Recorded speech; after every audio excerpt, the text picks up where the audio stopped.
All right, how are you guys this morning? You guys are good? All right, I like the enthusiasm. All right, so I will have a question for you guys. Have you guys ever tried to learn something or do something and you don't seem to get it? Like you're in school and you're trying to learn a math problem and it just doesn't seem to click. You guys ever have that experience? When you come up for the feeding of the lambs, you make me the talk of the church office because of your responses, so thank you for that.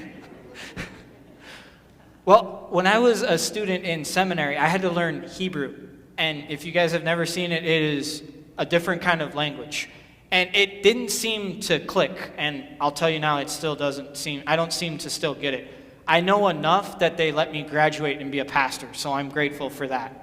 But I ask you guys that question because in our reading from the Gospel of Mark that was just read, did you guys hear that question that Jesus asked his disciples?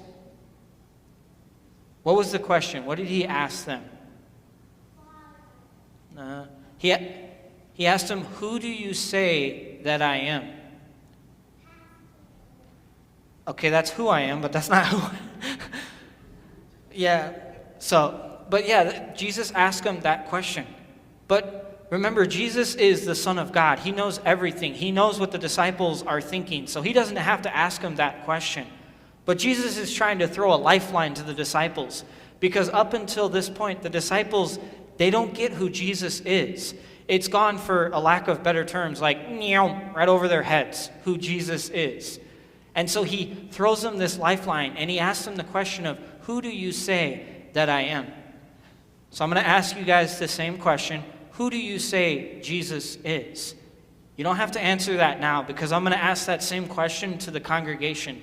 And so usually at the end of the feeding of the lambs, I usually ask you guys to do something, or I give you the answer.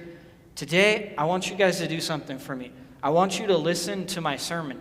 And when I ask that question, I'm going to answer that question. And if for some reason you don't get the answer because I get long-winded or I'd say it too fast or whatever, you can always ask your mom or your dad, or you can come up to me after service and you can ask me when I'm greeting people. So you guys think you can do that? All right, so would you guys pray with me? Dear Jesus, thank you for this time. Help me always to remember that you are with me and that you love me and that I share that with everyone. And all God's children said,